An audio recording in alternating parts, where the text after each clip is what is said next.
Okay, looks like we're back. All right, so welcome back, folks. Good to see everybody, as well as the folks in the online version of the course.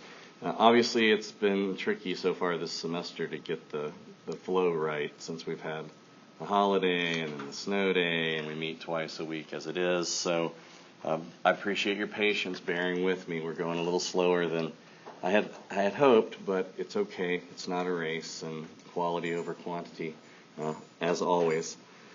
So some things to bear in mind. I've been looking at the discussion boards, and for people that are posting out there regularly and replying to your classmates, thanks. I appreciate it. It means a lot. I do read these, and as I've said before, I don't always or even very often post on the boards myself because I feel like it's for you. That's the whole purpose of this, is to kind of give you a forum where you can engage with your classmates and challenge each other in a friendly way and have that platform. But just because I'm not posting doesn't mean I'm not reading. And so it's important to me to keep reminding people to please do that. As I said in one of the recent announcements, I'll give partial credit for late post, but if the pattern for some folks turns out to be I didn't post all semester until the very end, and then I tried to do all 8 or 9 or 10 of them or whatever, that's really not the way it's supposed to work, right? Because I read these and use ideas and thoughts from what you're saying as material to think about during our time together. So keep up the good work if you've been doing it. If for whatever reason you've sort of fallen behind, it's not too late, but do try to do it in as timely a manner as possible. And they're fun to read. I think it's kind of neat to see what people are saying out there. Questions from you guys before we get back into sort of some of the things I want to talk about for today? All right, cool. So last time, my sense is that we were going over the pretest, just a few questions that I had kind of handpicked at the very end, and we ran out of time. And I'm not going to go through every single question, but I was just looking at the ones that I can see what the breakdown was. And, if 90% of people or 80% of the people got it right, then I'm not as worried. But if it's a 50-50 or something like that, then I feel like we should take a minute and talk about it. As I've said before, some of you might not have done as well as you otherwise would have because of terminology that isn't really idiosyncratic to me, but certainly I've used my own labels in certain cases in my basic terms and concepts. So Feldman calls it the correspondence theory. I call it the objective theory of truth. It's the same basic idea. So or inductive arguments, I use the word cogent to describe those arguments' form. And that word sometimes gets used in other contexts to describe an inductive argument whose premises are actually reasonable to believe or true. So there could be some terminological stuff going on there. But in any case, question that we stopped with last time was, and this was about a 50-50, if an argument has all true premises and a true conclusion, then it must be valid. I'm seeing some heads shaking. Corey, why not? There's a bunch of them where it could still be inductive with the percentage of chance being not necessarily guaranteed for that final conclusion. Okay. And the same thing, like the King of England is a human, grass is green. Right. I don't know, the sun, we rotate around the sun or something. I don't know. Okay. Yeah. So you can see different ways to do it, right? And some of this may seem nitpicky, like the question's kind of designed to trip you up, and that's really never my intention. I realize for a lot of folks, part of the fun, but part of the frustration of philosophy is semantics. It seems like a lot of time spent sometimes on details involving language and meaning and different meanings. And I understand some frustration with that, but there's a purpose to it. The details matter, the language matters, the meanings matter. So yeah, you could take any 3 statements. Let's suppose it's 2 premises and a conclusion. Any 3 true statements. Let 2 of them be the premises and 1 of them be a conclusion, and you've got something that satisfies this condition. It has all true premises and a true conclusion, but that tells you nothing about the form. So what I'm trying to get at there again is to sort of get people to kind of separate questions about the actual truth or falsity of the premises and the conclusion from questions about their relationship to each other, right? Because when you're deciding whether you've got a deductive argument or an inductive argument, what we're really thinking about is this relational concept, right? The form of the argument. Here's another one. All cogent arguments are invalid. Right? Well, that's true, right? Because cogent arguments are inductive arguments. They're not deductive. So that was kind of a low percentage there. Inductive reasoning is reasoning that makes use of valid argument forms. That was about 56%. Got that right? Kind of surprised on that one. All circular arguments are valid, though not strong. I think we talked about that one, right? They are valid. They're never going to be good arguments, though, as a result. Every argument is either strong or not strong. So in the terminology that I've been using at the very end of the basic terms and concepts, I define that notion of a strong argument. I don't have it projected here, but anybody want to see if they can remember the two conditions on being a strong argument for a person?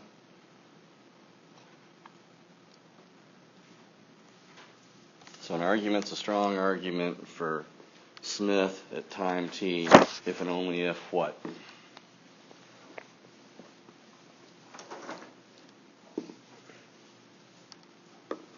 It's a good thing I don't believe in pop quizzes, right? Just kidding. So think about it, right? I mean, what is it that we really want from a philosophical argument, right? We'd like it to have a certain kind of form. It needs to be well formed. And we know that that means it's either going to be a deductive argument or an inductive argument, right? And then the other thing we'd like is, aside from the formal part of things, we'd like all of its premises to be good, in some sense of good, right? There are different ways you can cash that out. One way that premises could be good is for them to all be absolutely certain, clearly true, right? But I said last time or the time before that I wasn't going to insist on that because, for one thing, there are a lot of cases in what we do where you just can't say for sure whether the premises are true. And if that's something that we have to be able to do, then philosophical progress grinds to a halt, right? This notion of a sound argument only applies to valid arguments by definition. So we need something broader that doesn't require that the premises be true, but rather that they be still good, right? Worthy of your acceptance. Something a little weaker, so that's where this requirement on them being justified. And so all the premises taken individually as well as considered together, right? It might be that each premise individually is good, but when you consider them all together, you're not justified in the big conjunction. That could happen too, in things like the lottery paradox. So as far as every argument being either strong or weak, by that kind of way of thinking, yeah, that's going to be the case, right? I mean, once you've judged the premises, right, and decided, okay, each of these premises is justified for me right now, and taken together jointly, they're justified, then it's a strong argument for you at a time. If you have a reason to doubt any of the premises, and here's another way that an argument could go weak. So one way is you see a premise right off the bat that you know isn't true, or you have really good reasons for thinking isn't true. In that case, you can stop and say, okay, this is a weak argument, right? But there'll also be another way. Anybody see how that could go? What's another way that an argument could turn out to be weak with respect to its premises, but not because you can tell that the premises are false? If they don't entail a conclusion, or at least lead to it, probably. So then it wouldn't be valid or cogent, right? I think is what you're saying. Yeah. That would be another way that it would be a weak argument. Yeah, thanks, Ethan. I appreciate it. But I was thinking of something that's it's not really a subtlety, but I mean, so if you can't tell that all the premises, suppose there's a premise in there that you have to suspend judgment about, right? That often happens too. So if there's a premise that you have to suspend on, then that would constitute grounds for being a weak argument as well. Here's one that's kind of interesting. 67% of people got it. The objective theory of truth, the correspondence theory, implies that things never change. So I'm not sure. And I'm happy to discuss these. In fact, I'd rather do that if you guys have thoughts, comments, or questions. It's more fun than didactically lecturing through material. But I can see why some folks might think that the correspondence theory, right, that truth is a relational notion between propositions and facts, actual states of affairs, that maybe it implies or suggests that things are sort of eternal or timeless or somehow unchanging, but that would be a misunderstanding of the theory, right? So if you're having trouble seeing why that is, just imagine that every proposition is indexed to a time. So the cup is on the table, right? That's true. But when I say consider the proposition that the cup is on the table, sort of embedded within that proposition that I'm asking you to consider is a reference to the time of utterance or consideration, right? So now it's no longer true. Right? Alrighty. Let's see. Every argument must have one of exactly the following three forms: valid, cogent, or ill-formed. That was about a 50-50. That's right. That's true. Here's one that we didn't talk about that a lot of folks missed. Evidentialism implies that a person must have conclusive evidence in order to be justified in believing a proposition or thinking that an argument is a strong argument. Anybody want to say something about that? Why not? Conclusive evidence is a good thing, right? Why wouldn't we want that?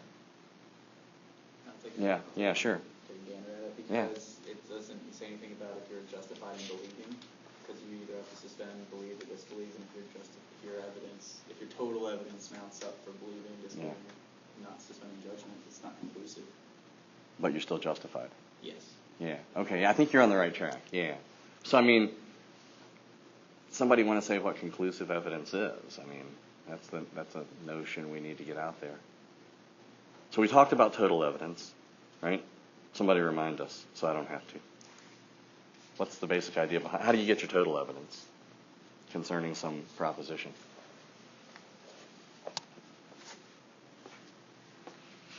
I described it a long time ago, right?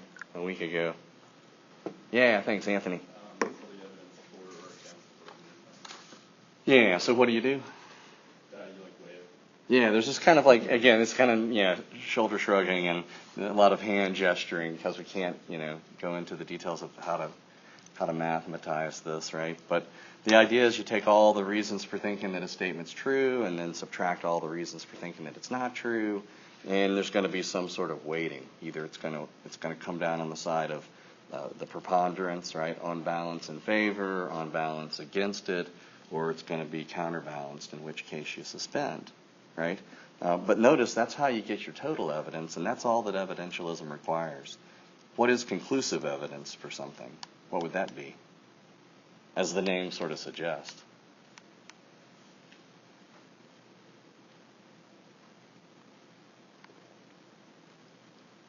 Yeah, thanks, Anthony. Yeah, exactly. It's conclusive, right? It's 100%. Now you might say, well, what's the point of having, worrying about that since there's so few things that we can have conclusive evidence with respect to, right? I mean, and in fact, one of the things that we'll have to think about, throughout the course is whether or not skeptics are leaning heavily on this idea, right? A lot of these skeptical arguments seem to turn on the possibility of error, right? They don't have to claim that you're actually making a mistake. They just have to claim that it's possible that you're making a mistake. You might be wrong. And if it's even possible that you're wrong, then isn't that good enough right there to make you want to have to take a step back or, right, reconsider your position? So worth having in your notes and keeping in mind, conclusive evidence is evidence that's so good that you couldn't be mistaken, right? And we can talk about or leave it open whether there are any statements or classes of statements for which we can have conclusive evidence. I think folks that buy into this concept would cite examples involving logic and mathematics. Those are the ones that immediately come to mind, right? Those are typically claims that are necessarily true. They're necessary truths, and the kind of evidence that you get for those is a priori, right? It's the evidence of sort of reason unaided by observation. That's how you get those. What about, let's see, this is interesting, the last one here, 56% of folks got it right, so still a lot of people missing this one, but understandable, I think, maybe. According to evidentialism, a statement can be justified for one person to believe, but not justified for another person to believe at a time. True or false? See some nodding. Anybody want to say something about why it's true? Well, which is it? True or false? Yeah, it's true. Thanks, Susie. I appreciate it. Yeah, it's true. But why? I mean, other than just that it sounds like a kind of nice thing, right? Like live and let live. Different people can believe different things, and we can all get along. That's not really what it's getting at, but there's a sort of way of explaining why it could be that, say, Derek's justified in believing something about a proposition, and I'm not justified in believing anything one way or the other, let's say, about that proposition. Yeah. Could it be on how pure your regard for something? Like if you have reason to believe on it, but everybody doesn't necessarily judgment on it? Yeah. So, I mean, I think you're on the right track. I think that's headed in the right direction.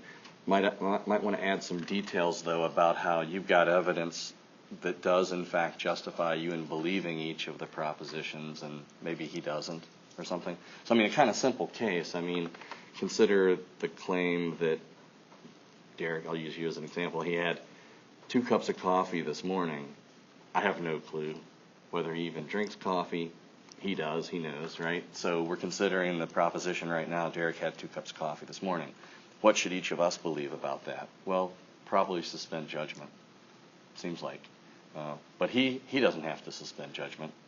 He knows whether he did or didn't, right? So there can be cases, and that's one of the things that I think is good about evidentialism as a theory, right, is that it's flexible enough to be able to account for our ordinary intuitions, that there are situations where a person can be justified in believing something, believing a statement or a proposition, and another person either justified in believing that it's not true or justified in suspending judgment. Seems right.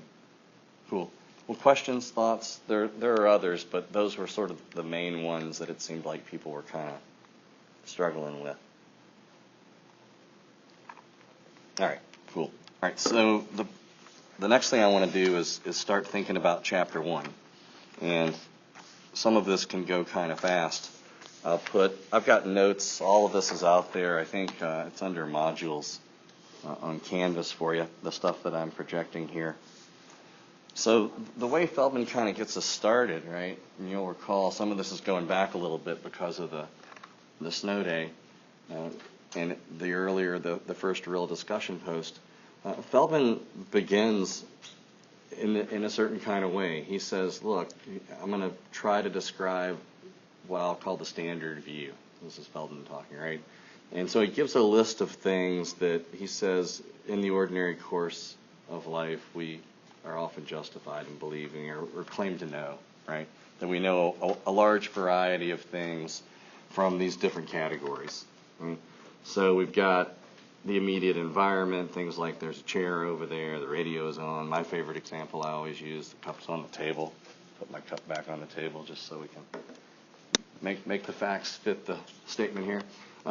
So this is stuff about the immediate environment. We've got statements about our own thoughts and feelings, and of course about mental states of others. So things like I'm excited about the new semester, I'm not looking forward to filling out my tax forms. These are all appropriate to this time of year, as it turns out, right? The tax season. So you know these states of mind. You know what thought you're thinking, presumably right now. You know whether you're sleepy or tired or bored or engaged, anxious, depressed, what have you, right? Common sense facts about the world, France, country, many trees drop their leaves in the fall. Some examples of scientific facts, and these can be regimented if need be, right? These are kind of commonsensical scientific claims. Smoking cigarettes causes lung cancer. The earth revolves around the sun. But presumably, if we needed to, he didn't do it, but complicated claims of the sciences, right? So some mathematized claim from physics or chemistry or biology using the appropriate terminology, that would all fall under there. Ascriptions of mental states, psychological states to other people, right? Now you may, and again, I'm just kind of going through methodically, plotting through what Feldman's sort of done here, but you can think, and you might have some reservations about any of these different categories, and if so, I want to have a chance to talk about it. Mental states of others, I mean, whatever you think about that, we do have this practice, for better or for worse, of attributing and ascribing psychological states to our fellow humans, right? So if I see somebody and they've got their head down on the table and, you know, they're asleep, then I think they're really tired, they're sleepy. Or if I see someone crying, I would probably immediately assume they're upset. It's tears of sadness and not joy, but it could be the other way, right? And a host of other mental states, psychological states that aren't so easy to get at just based on behavior. But we make these assumptions, right? We try to and in fact, there's a sort of a label for this. Are people familiar with folk psychology, with that phrase? Maybe some folks. So when I use that phrase, folk psychology, what I'll mean by that is our standard practice of attributing beliefs and desires to one another as part of our everyday practice of trying to predict and explain each other's behavior, right? So if I see Corey headed to the water fountain with his coffee mug in hand, I'll assume probably he's thirsty. Seems like a reasonable assumption, right, based on that behavior. And the status of folk psychology is controversial within philosophy of mind. So if you have a chance to take a philosophy of mind or philosophy of psychology, as it's often called, course, that's one of the things that people are concerned to try to think about. Is folk psychology a bona fide, legitimate way of sort of trying to understand human behavior, or is it a sort of bad approach? Is it a failed research program? Is it even a theory, right? Some people might prefer a sort of more scientific approach, maybe a psychological one, a cognitive scientific one, a neurological one, right? Maybe some combination of all of that. So in any case, we do have these as part of what we, in everyday practice, right, think we know. In addition, the past, right? George Washington was the first president. Kennedy was assassinated. Facts about the past, our history, right? Mathematical claims, got those out there. Conceptual truths, right? Some of philosophers' favorites, things like all bachelors are unmarried or red is a color. Nothing too exciting there. Now it gets a little bit more exciting. So morality. And these, again, are Feldman's examples, and rather than take exception with a particular example that he gives, I mean, we can talk about that, but that's kind of a side issue, right? I mean, you might say, well, I'm not sure about the moral status of torture. Well, that's fine. That's a different debate. But unless you're just completely skeptical about morality in general, chances are, each of us at some point slips into the practice or engages in the practice of evaluating each other's behavior from the standpoint of what's morally right or wrong. So gratuitous torturing of infants is wrong. There's nothing wrong with taking a break from work once in a while. Whether this one right here, the second one about whether that's the moral sense of wrong, I don't know. There may be a different sense involved there, but certainly it doesn't seem like it's morally wrong to do so either. The future, again, another controversial category. Can we know facts about the future? Epistemologists disagree, as you'd expect with all of these things, right? So the sun will rise tomorrow, Hume's famous example involving induction, right? The Chicago Cubs will not win the World Series. Feldman's, for those who are interested, anecdotal information. He has a little footnote at the end of the first chapter. He's a baseball fan. Religion, God exists and God loves me. All right, so the standard view then is the thesis that we know a large variety of things in these different categories, right? And from what I gathered in the last time I looked at the first discussion post or board, it seemed like most folks were pretty comfortable with the standard view in general. There were some interesting comments and exceptions. Let me just stop for a second and give you guys a chance to ask questions or make comments about this much of the material. Gives me a break from having to didactically lecture through all of this. So thoughts, comments, questions about any of these categories? It's a good time to talk about them. I just have a this frozen idea about the common sense. Yeah. It just, I mean, I can pretty much agree with most of the other ones. The common sense ones. Let me get that one back up here. And did you might have said something about that in your post? Yeah, I remember reading that. It stands out. Yeah, the common sense facts about the world. It just seems that, I mean, plus the example that he uses. The one about France being a country? Yeah, I mean, France is a country, but what if someone doesn't know, doesn't have privy to that knowledge? Yeah, okay, good. So, just that fact alone is just not common sense. If there's at least one person that doesn't have that knowledge. Oh, wow. Well, then there's no such thing as common sense, right? There's no such thing as common sense. So you're willing to bite the bullet? Yeah. Okay, I just want to make sure we were on the same page. Thanks, yeah. Because, I mean, there's just bound to be a person out there that, you know, for almost anything you pick, it seems like you could find somebody somewhere who wouldn't know it for any number of different reasons. Like some people, maybe they don't have the hardware that it takes to even represent the knowledge or have the knowledge, right? Like babies, pre-linguistic infants.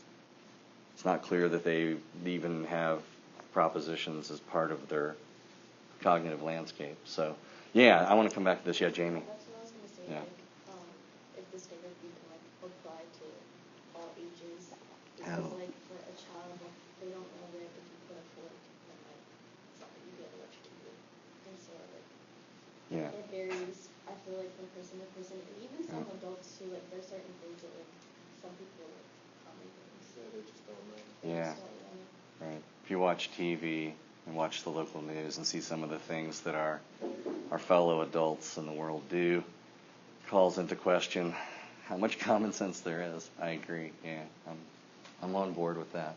So I saw a hand start. Yeah, Ian.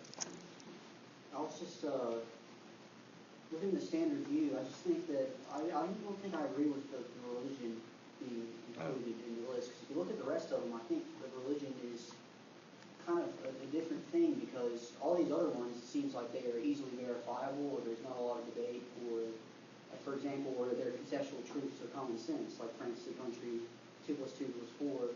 Yeah. And like gratuitous torture against is wrong. There's not a lot of debate on that. But religion, on the other hand, I don't think you can know stuff in that category in the same way that you can in the other ones. Like, I'm not sure if I agree with religion being included in. Okay. Thanks. Yeah, I appreciate it. view. So yeah, and I appreciate you all bearing with me on this, because I want to try to make our online students feel as much a part of our experience here as I can.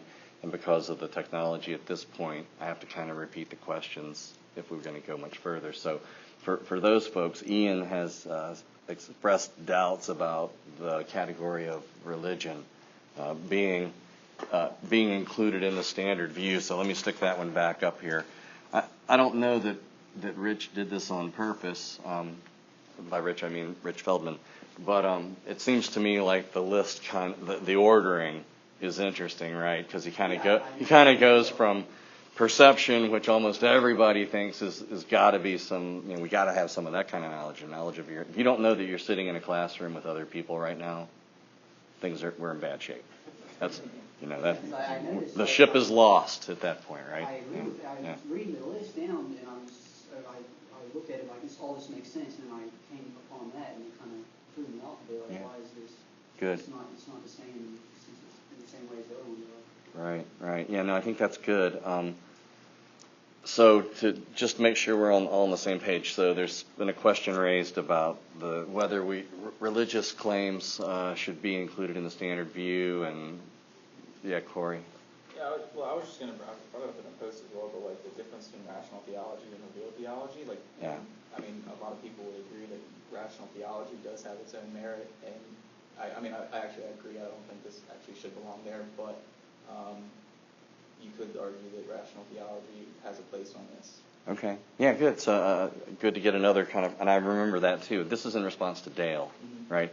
Whose post I've really enjoyed reading, and I'm sure the group as a whole has, because it's good to get lots of different perspectives and to have folks that are willing to disagree, and that's what this is all about. I mean, a sort of friendly environment for intellectual disagreement. So my take on this, and again, I feel like I can kind of go out on a limb here a little bit, since I spent a lot of time with Professor Feldman and myself during the period that he was writing this book, and I think he wants to at least leave it open that religious claims could be part of what we could come to know. I think he's not going to tip his hand one way or the other here. He's just leaving it open, right? And in fact, he even goes a little bit further, right? Because he does say, hey, there might even be people that would say, look, I think we should include, what about paranormal claims or broadly supernatural claims? Maybe for whatever reason you've done a lot of your own investigation and you think there are some forms of ESP. Now a lot of people may just shrug their shoulders and say, that's crazy, there's no way, but it's out there, it's on the table, right? Or take some other contentious claim that we're being visited by extraterrestrials. Not that there's life elsewhere in the universe at some past, present, future time, but just that it's actually currently visiting us. That's a much stronger claim. So some people might want to include, claims of that sort, and he acknowledges that there could be some debate. He puts religion on the list. He does, as I note, there seems to be a kind of ordering here. I think each of these, morality, the future, religion, if we were to keep on going and just put generally claims of the paranormal, supernatural, and so on, fringe science or what have you, I think that could be done, but people's convictions are gradually going to kind of start to shade off there, right? It's going to be more disagreement. So I don't know if this is answering your question or if there's even really a question there, other than just that I think he acknowledges that, there's going to be some disagreement here. And part of the motivation may be that, let's face it, I mean, religion constitutes an important aspect of our lives and existence for many, many people. I'm not a social science researcher. I don't study the psychology of religion. There's an enormous literature out there for people that are interested in the sociology and the psychology of religion. I'm interested in the philosophy of religion. Different thing. But last I checked, I think it was in the 80s, 82, 84% of folks claim to believe in God or gods, right? So that's a significant portion of the world's population. The vast majority do hold these beliefs. And while it may or may not be the mainstream within analytic philosophical discussions and circles, it's certainly represented. And there are important, good philosophers of religion working within these traditions. Alvin Plantinga is the one that most comes to mind for me. And he's a good friend of Rich's as well. So they know each other. So I don't know if that helps at all, Ian. It's kind of a long-winded, roundabout response. But I think it's fair for you to have questions there and say, I'm good with most of this other stuff, but less sure about the religious claims. And it might be that you'd feel the same way about other sort of broadly metaphysical supernatural claims, right? I mean, you might think that, look, I can accept that 2 + 2 = 4, but I don't have to believe in numbers to think that that's true. I mean, you might say, well, what difference does it make? Well, it makes a big difference if you're trying to construct a serious ontology, a serious theory of what exists, and the prime candidates right off the bat for something like a simple mathematical claim looks like we're talking about numbers. And so where are they? You can't see them. You can't touch them. You can't bounce any particles off of them.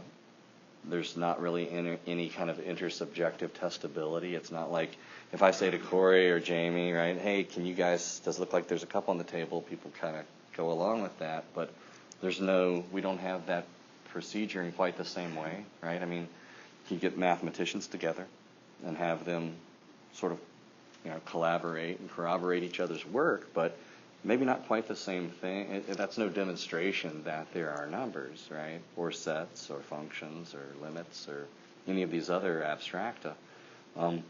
So again, there's a serious going debate within the philosophy of mathematics for that reason. So again, somebody might say, yeah, I can accept that the claim that 2 + 2 = 4, and that's a mathematical truth, but I think what makes it true isn't the existence of these things called numbers out there in Plato's heaven.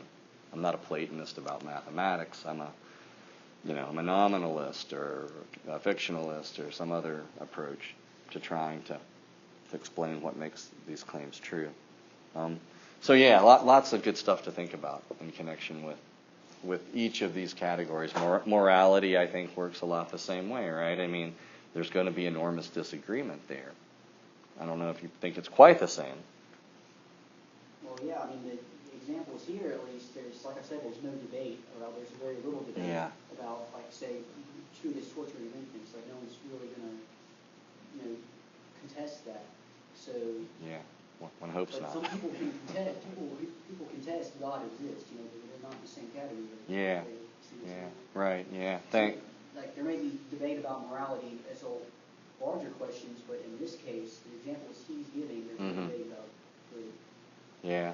So you're saying, I mean, make sure I'm getting you here. So the idea would be, look, anybody who's going to be, on the fence about gratuitous torturing of infants is probably somebody who's skeptical about moral claims in general, right? Mm-hmm.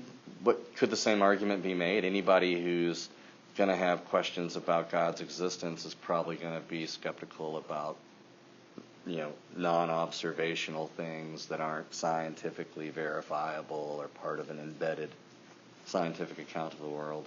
Maybe so. I don't know. Anthony. Yeah, I had a question about morality technique. Yeah. I haven't taken any of the ethics courses where you morality. The philosophy. Yeah. But is there an official process you go through in order to verify something like that the torturing of infants is wrong? I'm tempted. I shouldn't do this as the instructor, but I'm tempted to say, ask Ian. Since I think he's right to say that, well, look, I mean, most people, if you say, look, what about torturing infants just for fun? That's beyond the pale. Can't imagine a system where that turns out to be morally permissible ever, right? And I'm with you. I have those intuitions as well. But I mean, to your question, I mean, how is it that we, why are we so sure? Yeah, is there? Yeah. I could say a lot. I could say a lot, and it would be a fun digression down the path of moral philosophy. The short answer is, and you'll appreciate this, I know, because of your interest in why you're here, is if you've got time in your schedule to take some ethics and moral philosophy courses while you're here at UNCG, highly recommend it, because we've got a lot of people working in that area that are really good, and I can make some recommendations for you. So that's one answer, the kind of pragmatic thing. But the other one is a harder one, and I don't think there's any. That's part of the puzzle, right? Is that so you've got a fair amount of consensus among those who at least believe in some sort of moral truths or facts, let's suppose, right? But a lot of disagreement about exactly how that works. Is there a method? What should it be? There's a lot of disagreement there as well. So yeah, not an easy question. I mean, it's an ongoing, full-blown area of research in meta-ethics and normative ethics. People that are trying to figure out. I mean, is there anything more to our moral judgments than just kind of opinion? That's disturbing, right? To think if that's all there is to it, then that's not that's not very satisfying. We'd like to think that they could be backed up by more than that. So presumably for moral convictions that are kind of widespread and widely held, there'd be some good either arguments for thinking that they're true or some sort of moral theory that gives those as its outcome. Right? It would be one of the deliverances of of a utilitarian theory or a deontological theory or a rights theory. They're gonna, these are gonna fall out of those more general accounts of what makes right acts right. It's sort of the way I'm tempted to go, but it's not. I realize that's not a lot there. Yeah. No, I think that'd be a good thing to do. You would enjoy it for sure, but no, I don't see that there's any short answer to the good question about, well, what makes us so sure that these, moral judgments are correct. Ian picked it. He seems to think, yeah, you're on board with the moral claim, right? Do you have anything to say to Anthony? I mean, I'd be surprised if anyone said that was okay, but. Yeah, but I mean, but what if we're so sure that that's a truth about right and wrong, moral right and wrong? Why is it so? I think it's based on value. Okay. The value of life, if that makes sense. So if people have place a high value in a specific thing, Mm-hmm. then that value is regarded. So. Right. But it's not their placing that value on it that gives it that status, right? Because then it seems like if you just imagine a possible world where infants were routinely subjected to infanticide, and not that there's a good. Again, infanticide itself, not something you want to have to think about, but it's a reality. It has happened. It does happen. The conditions under which it occurs vary, I'm sure. You might think, well, we can describe scenarios where infanticide, though really hard to think about, to consider, is something that is on the table, right? Suppose, again, some sort of consequentialist or utilitarian sort of situation where the only way for more people to make it is, for some lives to be sacrificed or lost, perhaps. But even so, it's just a world where infant life was just not valued. That, suppose nobody in that world thought it had any value, it certainly wouldn't. That wouldn't be enough to make it okay, right? Yeah. So the question: where do moral values come from? I think this is morality. It seems to be a sliding scale based on culture and your values and stuff like that. So it seems to me that how do you get a truth, a veracity of subject on a sliding scale? Because you were saying, imagine culture where no one thinks it's wrong to to torture babies. Granted, that's for us that's terrible. But it's unimaginably bad for them. They don't think anything of it. So, right. Make it an alien culture. If you have a hard time, again, these thought experiments, and part of what I'm interested in personally, it's a little different, but is sort of meta-epistemology. So how it is that epistemologists do epistemology. That's a hot topic now, has been for a little while. And so, if you can't imagine, and I try to make these thought experiments engaging and lively and fun, but at the same time I know that if you're not careful, you'll lose people too along the way, because some people will start to check out and say, this is too far out, it's too weird, I can't imagine. But suppose that, we've got alien beings that come down and, they don't have any problem with infanticide as a practice, on human infants. I think all of us would be like, this is horrible, this is morally wrong. But the question still remains, what makes it wrong? Yeah, is there a truth value attached to it? Yeah. That's, I guess, my... Yeah. Why would it be, again, let your wildest, science fiction, or horror film plot line, tell the rest of the story. The aliens are here, and although it's horrible that they're eating us, it turns out that, it's the only way they can save, a billion other planets full of life somewhere, and those lives matter just as much. And I don't know, right? But didn't that just happen years ago in China? When they were practicing euthanasia? Was it China? Were there? I don't know if they were practicing infanticide as a policy, but I think there's been various sort of approaches to containing birth rates and trying to keep birth rates down. And so maybe if you have more than a certain number of children, that you get taxed. But yeah, you can. I'm sure there are historical examples where this is practiced. Yeah, Anthony. I was going to say, it seems to imply that it's the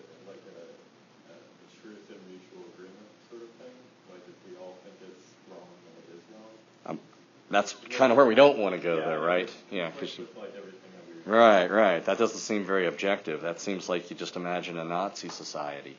So you're in late 1930s Germany, right? And everybody there, and just again, we're idealizing away from important details, but let's suppose you're embedded within this culture, this Nazi culture, and according to the values, the Nazi values, euthanizing the mentally disabled and others that are deemed undesirable and perpetrating, all these atrocities, the Holocaust and so on. That's just part of, carrying out those values, demonstrating those values. I mean, most of us are going to say, no, it's terrible. This is morally wrong. It's never permissible to do that. But so agreement that may be part of the story somewhere along the way, but it may not be part of the philosophical justification or defense. It might be part of the sociological explanation for our moral judgments or intuitions or something like that. I mean, clearly, morality is taught, right? For better or for worse, we learn as we grow up, presumably from our parents and immediate family members.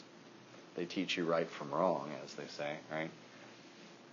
Again, I don't think that grounds anything per se, because you can always ask the question, well, again, how do the people that are teaching you these values, what's the justification that they're going to present? Where did they get it? So, was there more to the consensus thing? Yeah. So how are you feeling? Unhappy. I'm Unsatisfied. Yeah, unsatisfied. Yeah. No, join the club. Yeah. We're all that's the whole unsatisfied. point. That's why we Yeah, discussed it. I don't think there's a specific truth that can be applied universally. Okay. Because you can take different approaches to answering the moral question. Like, for a certain culture, that maybe like suicide would be morally wrong, and then you can take like an existential approach to it. Right. That, like no covenant of death type of approach, or maybe utilitarianism, what's best for like everybody instead of just that one person. So you can find answers, but like one that can just go across everyone. Yeah, no, I agree with you. There's going to be a lot of different views on. Not just dispute, as Ian sort of got us started here, disagreement about which categories belong on the list that comprises the standard view, but also when you get within one of those categories, particular cases are going to be controversial, right, at the outer edges, and then there are going to be different stories about, well, okay, we all agree that the gratuitous torturing of infants is no good, but what is it about that? What's the true moral account of why that's wrong, assuming that it is wrong? And then again, you're right, there's going to be a lot of disagreement there. For sure. All right. Well, this has been fun. That's good discussion, and I appreciate you guys indulging me on that. So here we've got just sliding this down a little bit. We've got our list of basic sources, right? And one question that I'll just mention, I think it was Dale's post, which I thought was interesting, was about a kind of meta-epistemological question, a question about the method that epistemologists use to get started, and philosophers in general, right? Philosophical method has kind of been under attack for a while now. As Feldman notes, the standard view sort of takes for granted this approach that involves, looking at ordinary examples and constructing hypothetical cases and then testing those hypothetical cases against whatever the theory is. There are appeals to intuition. So you'll hear me say this. I can't help it. I'll just say it from time to time. One would say, or your intuition should be, or my intuitive judgment is. Appeals to intuitions. What is that? Is that anything more than just hand waving and saying, well, this is just my view, and I can't do any better than that? I hope not. But trying to defend the sort of the methodology that seems to be embedded within the standard view is itself a project. That's something that people are at work on. So we've got these different sources here, right? We've got, 6 of them. And so Dale's question, I think, was we need to put God on the list. right? Or God is the source of all of these sources, right? These are natural sources of natural revelation, but there'll be a more fundamental source, namely God.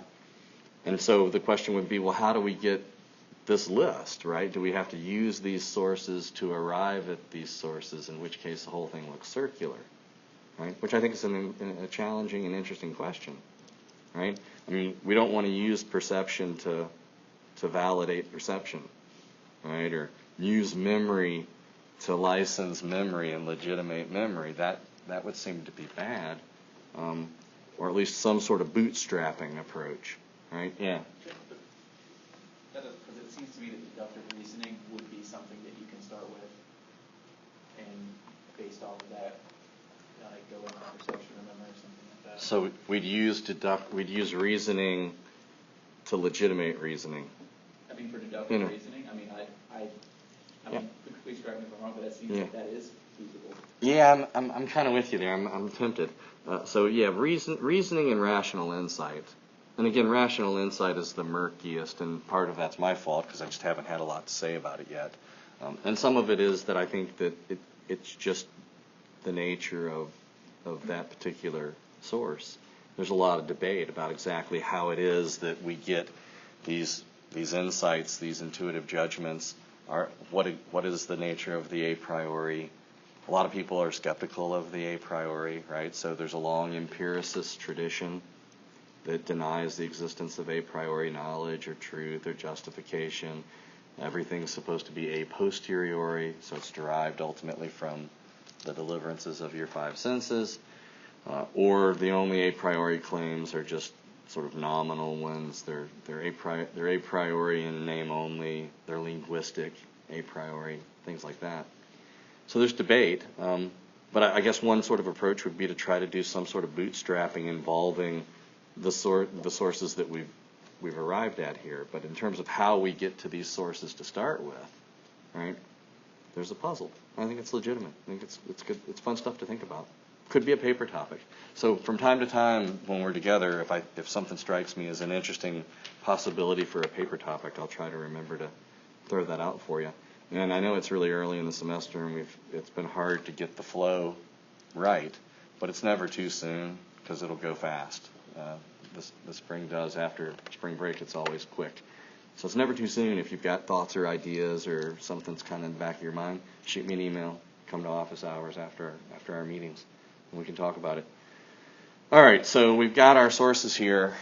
This raises a number of questions that Feldman discusses near the end of Chapter 1, and this leads up to really kind of the culmination of that short chapter, which is where he describes some alternative perspectives on what we're going to try to do in our class, right?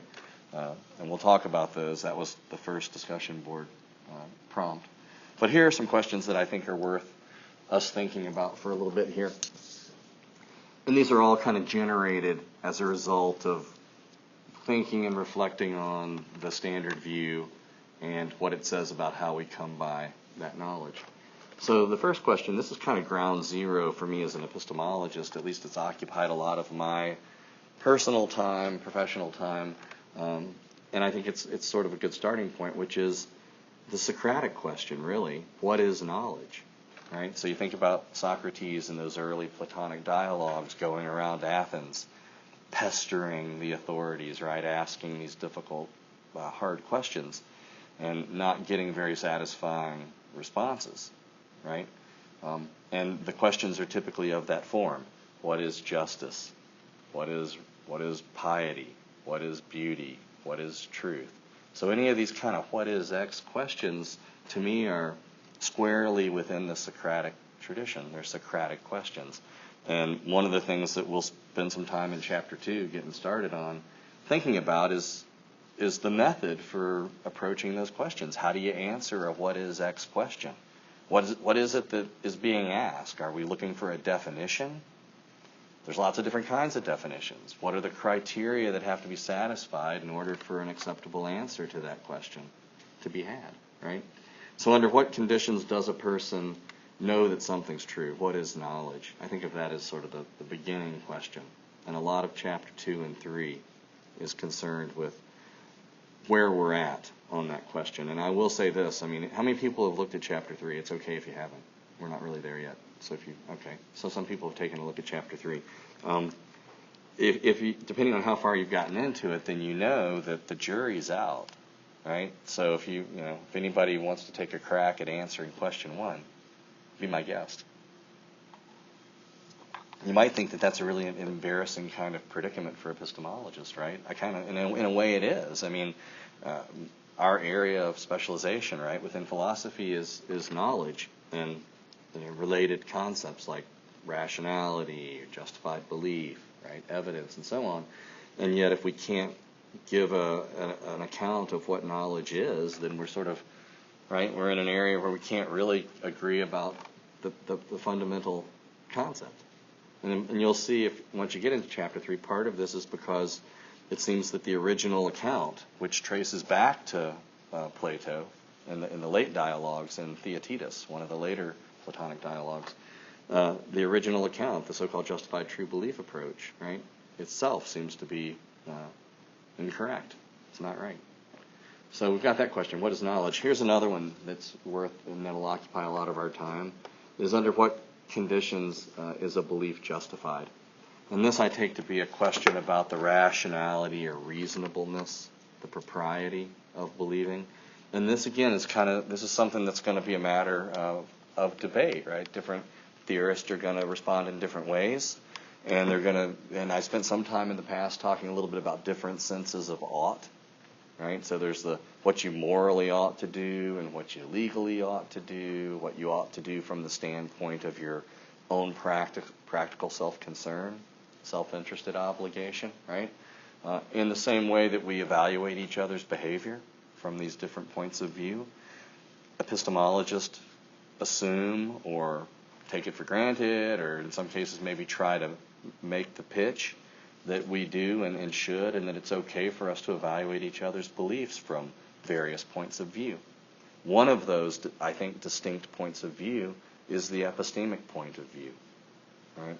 And I'll throw that word around from time to time. Hopefully people are comfortable with it, just as a way of distinguishing that particular type of justification from other sorts of justification. Right? So there might be, and we've talked a little bit about this, what you're epistemically justified in, as opposed to what you're practically justified in, or justified in from the standpoint of one's own self-interest. Right? Here's another interesting question. Kind of dovetails with what we were just talking about. In what way, if any, do these different senses interact with each other? Right? So when we ask the question, what should I believe concerning some statement? What should you believe consider some proposition? Right? That God exists, that numbers exist, that morality is real and objective, every bit as real and objective as chemistry. So that just sort of pins it down, right? What should we believe concerning those kinds of claims? So significant matters, right? Number 4 here, do we really have any knowledge at all? Okay, so now we've sort of moved on from what is knowledge, what is the concept of epistemic justification, how did the different senses of justification vis-a-vis belief interact with each other, now to what I consider to be sort of the second big question. In the past, I've kind of thought of 3 questions as the core questions for traditional epistemologists, at least. And there are other approaches to epistemology, which we're headed toward in just a minute. But the second big thing we're going to think about, and I think this happens in chapters 6 and 7, I believe, is where we'll get into it, are questions about skepticism, right? So you're in an epistemology course in the classroom here, right? And presumably you kind of knew before you signed up that one of the things we're going to think about is whether we really ever know anything at all. Hopefully that's exciting to you. Hopefully you like the sound of that. And it won't be like having your teeth drilled, all right? But we'll be thinking about how you know right now that you're not in the matrix. We'll look at some of Descartes' arguments, right? Arguments involving brains and vats, and how you know you're not dreaming, and so on, right? Even those arguments, as far-fetched as a lot of those skeptical hypotheses seem to be, and most of us would agree are, right? They still present an important challenge, right? Because if you kind of get beyond the science fiction part of it or the fantastical nature of the skeptic's hypothesis, there's a real underlying question here, which is, for any claim, and we make them all the time in everyday life, right? We lay claim to knowledge without even realizing it, just going on about our daily business. Do we really know those things we claim to know? And if someone were to challenge you and say, well, how do you know?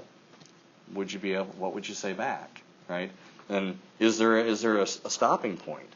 Is it going to turn out that for any challenge to your knowledge, okay, yeah, you can respond to that challenge, but then there's going to be a challenge to that response, and a challenge to the response for that?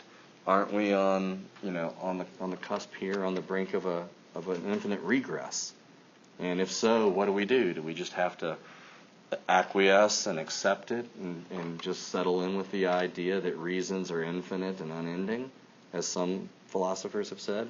Peter Klein is an epistemologist, contemporary epistemologist, who's argued for infinitism, this idea that, it's just going to go around forever.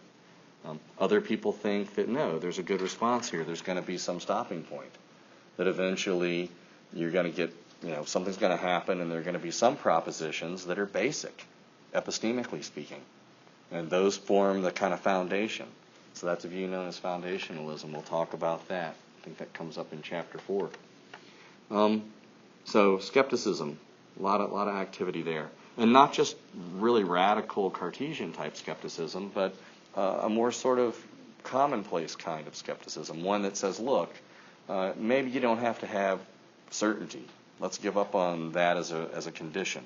And we can all agree that, you don't have to be able to rule out the possibility 100%, right? But how do we know we even satisfy the weaker standards, right? There are a lot of times in everyday life when, I take it for granted that I know something, but if I were pressed, the reasons that I could produce might not be as good as I would like, right? I mean, I might be struggling. I might have to sort of wave my hands a little bit and appeal to some things that, strictly speaking, as an epistemologist, I'm not nuts about. I rely on the testimony of friends. My friends are not perfect. My friends are not even epistemologists, right? They're just regular folks. I read things on the internet. I don't always vet the sources. I don't have the time to go and check every single reference and find out where, this is a big problem now more than ever, really, because of the web, right? All right, another one here, and this is taking us into these alternative sort of approaches that he sort of briefly describes at the end of chapter 1.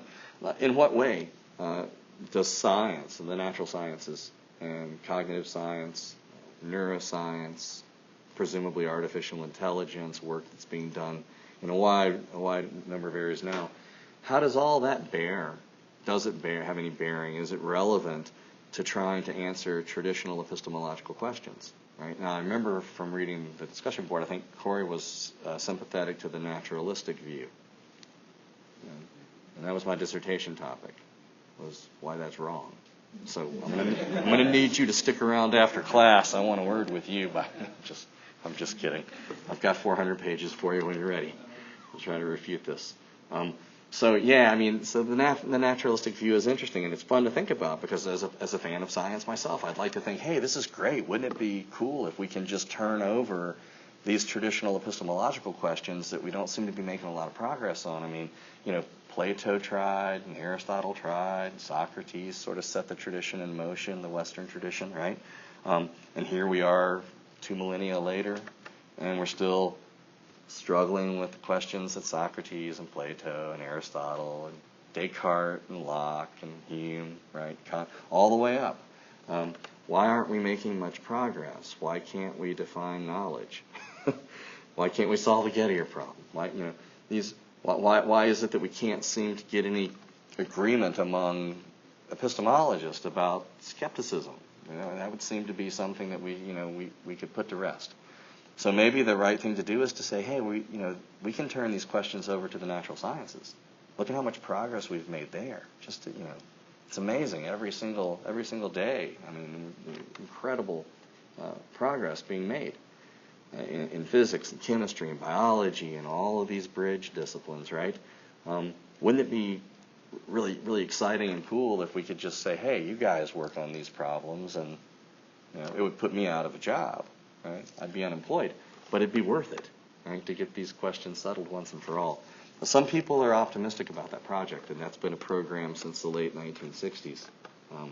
This idea of naturalizing epistemology, but other areas as well. A lot of interest in ethics and moral philosophy. Can we, and a lot of work being done, not all of it in moral philosophy, some of it by folks in evolutionary psychology, evolutionary biology, that are interested in trying to explain how our moral sentiments might have been shaped by evolutionary pressure, right? So why is it that as human beings we look at the world in terms of right and wrong? But when you look at the tiger and the gazelle, the poor gazelle, the tiger's got to eat, it's horrible, it's difficult to watch, but that's the natural world. There doesn't seem to be any morality there, but we've got morality. How do we explain that? How do we account for it?